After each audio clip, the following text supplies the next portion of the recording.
但国内诈骗真严重，去年是靠银行甲警方的合作，嘛成功阻止超过101亿的诈骗。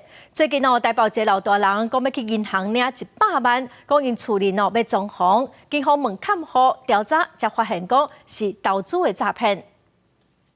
你今天真是遇到诈骗？警方签订0万交代，领钱都爱三思。因为这个阿伯要去领现金，一个手就是领100万。不过去问到要摕来创啥，伊敢若讲厝要装潢，对有路的部分是讲甲提提吐吐。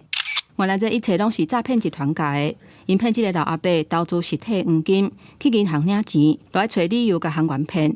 不过这一届的瘪坑一大功臣，都是做伙去的外籍看护。同行的看护向警方透露，陈女士受到人家的指使，所以谎称取款的用途。要闪过柜台人员的关心，早起的组织家的手路嘛，清在看得到这种的。房子买哪里？那你们这个我们自己的钱。老阿伯领的钱是搁较大条，有甲330万，表面上是讲要买厝，不过煞是去互骗去要假投资。根据金管会统计，民众去领钱去互柜台人员认为有问题，甲主动落来的，为去年76亿，到去年超过101亿。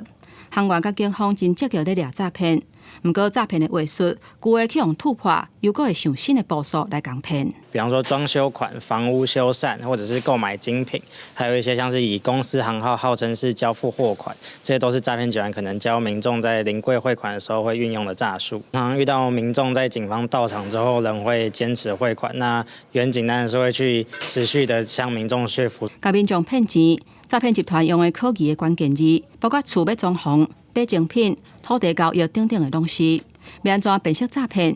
警方提醒，便若是合法的投资，去银行领钱，无可能爱讲白贼来骗银行。公司新闻台北报道。